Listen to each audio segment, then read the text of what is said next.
Katanungan galing sa isa sa mga sister natin. Sabi niya, Salam Sheikh, ano po ba ang hukom o hatol ng surrogacy sa Islam? Surrogacy. Ano po ang pananaw ng Islam ukol dito? Sana po ay magawa ninyo ito ng isang post upang malinawan kami kung ano ang tamang pananaw ng Islam sa ganitong usapin. Jazakallahu khair. Okay. So, alhamdulillah wa salatu wassalam ala rasulillah wa ala alihi wa sahbihi ajmain na mabad. Waalaikumsalam warahmatullahi wabarakatuh. Sister, no, barakallahu fiki. At naway dagdagan tayo ng Allah subhanahu wa ta'ala ng kapaki-pakinabang na kaalaman at tamang pag-unawa sa mga bagong usaping pang-medisina at pang-pamilya na lumilitaw sa ating panahon. So ano ang hatol ng surrogacy sa Islam? Ano ba ang ibig sabihin ng surrogacy, by the way?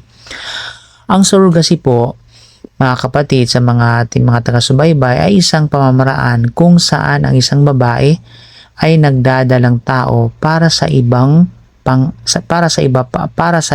mag-asawa. So mayroong third person dito. So karaniwan itong nangyari sa pamamagitan ng pagkuha ng semilya ng asawa at itlog ng asawa. Yung semilya galing sa lalaki, yung itlog galing sa babae. Yun yung egg, no? Egg cell. Tama ba, egg cell? So, at gayon din, pagbuo ng embryo sa laboratorio, ito yung tinatawag nilang IVF. Naglalagay ng embryo sa sinapupunan ng ibang babae, yun yung surrogate mother. Kung siya ang magdala ng pagbubuntis hanggang sa panganak. Meron ding mga uri ng surrogacy kung saan ang itlog mismo, yung egg mismo ng surrogate mother ang ginagamit. So meron tayong pangkalahatang hatol. Ang surrogacy sa lahat ng anyo nito ay haram. Ito'y ipinagbabawal ayon sa desisyon ng karamihan ng mga contemporary scholars at mga Islamic fiqh councils. Ito ang pasya ng International Islamic Fiqh Academy, Council of Senior Scholars ng Saudi Arabia, Sheikh bin Baz, Sheikh bin Uthaymin, at marami pang ibang mga contemporary fuqaha. Ang tanong, bakit ito ipinagbabawal? Dahil nagdudulot ito ng kalituhan sa nasab or lineage. Isa sa pinakamalaking layunin ng Sharia ay ang pangangalaga ng nasab o angkan o lahi, yung tinatawag ng lineage. Sinabi ng Allah, "Ud'uhum liabaihim huwa aqsatu 'indallah" sa Suratul Ahzab. Tawagin niyo sila sa pangalan ng kanilang mga ama, ay iyon ang higit na makatarungan sa paningin ng Allah. Kapag may surrogate mother, maraming tanong ang lumilitaw. Sino ang tunay na ina? Ang nagbigay ba ng itlog, ng egg cell? O ang nagdala ng pagbubuntis, yung surrogate mother? O sino ang may karapatan sa bata? So nagkakaroon ng kalituhan sa mga karapatang itinakda ng Sharia. Pangalawa, dahil may ikatlong babaeng pumapasok sa proseso ng pag-aanak. Sa Islam, ang pagbuo ng anak ay dapat mangyari lamang sa pagitan ng mag-asawa. Kaya sinabi ng Allah sa Suratul Mu'minun, "Walladhina hum li furujihim hafizun illa ala azwajihim." At sila na nag-iingat ng kanilang mga masilang bahagi maliban sa kanilang mga asawa.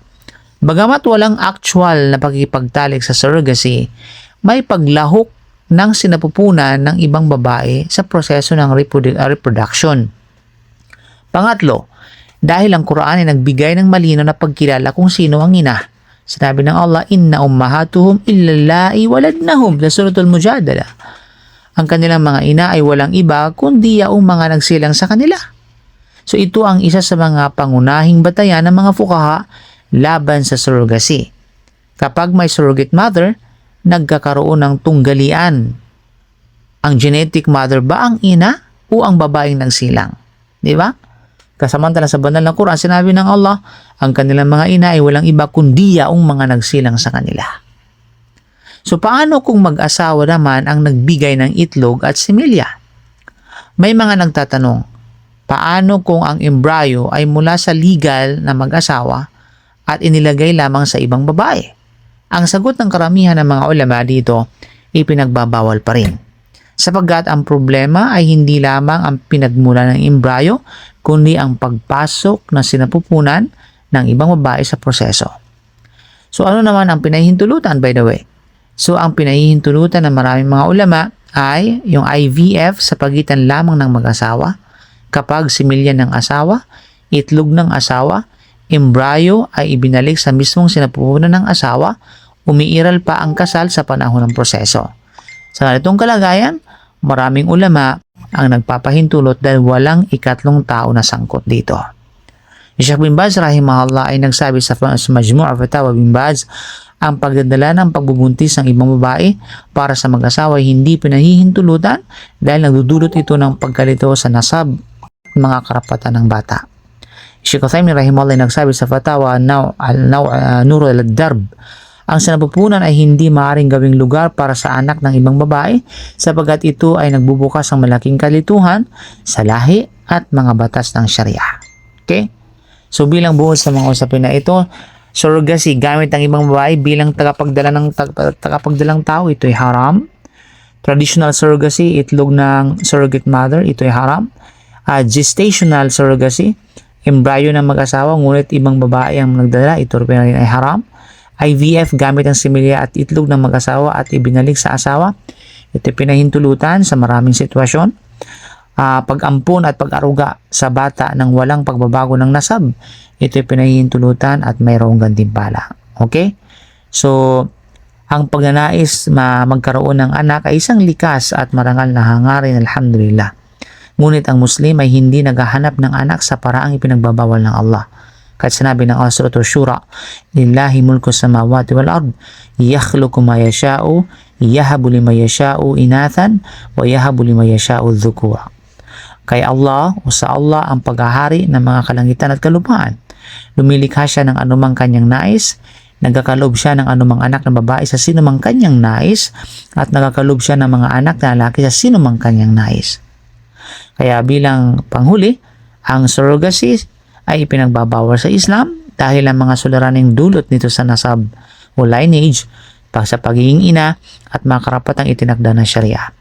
Ang ipinahintulutan ay ang mga pamamaraan ng paggamot sa pagkabaog na atili sa pagitan ng lamang ng legal na mag-asawa at walang ikatlong tao na sangkot. Ang isang Muslim ay dapat magtiwala sa karunungan at pagtatakda ng Allah habang ginagamit ang mga pinahihintulutang paraan ng paggamot. So, inshallah, sana meron tayong naunawaan at napulot na makabagong aral sa likod ng katanungan na ito. Barakallahu fikum. Subhanaka bihamdik. Asyhadu an la ilaha illa anta. Astaghfiruka wa atubu ilaik. Assalamualaikum warahmatullahi wabarakatuh. Don't forget to share mga kapatid. Shukran.